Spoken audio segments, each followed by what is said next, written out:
Hello, हाय मी हर्षदा. आज आमच्या दिवसाची सुरुवात जरा उशिराने झाली. पुण्यात जायचं ठरलं होतं. जाता-जाता रस्त्याने आम्हाला लागला पाऊस. छानपैकी झोडपलं. थोडा वेळ थांबलो होतो ऑटोशाला आणि नंतर निघालो. आम्ही ॲक्चुअली जाणार होतो पुण्यामध्ये हे जुना बाजार आहे तिथे. तिथे बऱ्यापैकी वस्तू या सेकंड हँड मिळतात आणि म्हटलं मला कढई घ्यायची आहे पितळची, त्यामुळे आम्ही इथे गेलो होतो. शोधत बघितलं तर सगळ्याच वस्तू मिळतात इथे. अगदी छोट्यातून छोटं हार्डवेअरच्या वस्तू, पितळेची भांडी किंवा जुन्या टीव्ही, फ्रिज वगैरे ह्यासुद्धा वस्तू आहेत बरं का तिथे. पण त्या ऑपोझिट साईडला आहेत फर्निचरच्या दुकानांमध्ये.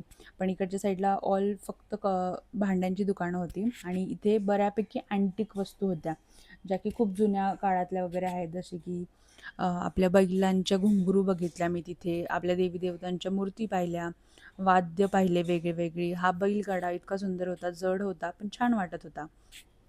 तो पाहिला. ताटं, वाट्या, प्लेट सगळ्या वस्तू होत्या आणि असंच एक्सप्लोअर करत मी कढई पण पाहिली. पण जी कढई मी गेल्या वर्षी 1500-2000 मध्ये मोठी कढई मिळाली होती, त्यापेक्षा जास्त रेट आम्हाला छोट्या कढईचं सांगत होत्या. त्यामुळे मला ते काही पटलं नाही. म्हटलं चला मंडईत जाऊन पण एकदा चेक करूया. म्हणून पुढे निघालो. जाता-जाता आम्हाला दगडूशेठचं दर्शन करायला तर काही भेटलं नाही, म्हणून कळसाचंच दर्शन घेतलं, नमस्कार केला आणि पुढं गेलो. मान्सून सेल चालू आहे म्हणून साड्या पण एक्सप्लोअर करत होते. तर मी 2 साड्या घेतलेल्या आहेत. कुठल्या 2 घेतल्या असेल तुम्ही सांगा. गौरी गणपतीसाठी घेतलेल्या आहेत खरं तर.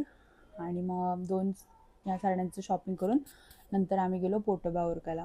काका हलव्यामध्ये हे माझे काही फेवरेट आयटम्स आहेत ते मी खाल्ले आणि असा छानपैकी आमच्या संडेची एंड केली. Thank you so much. Bye bye.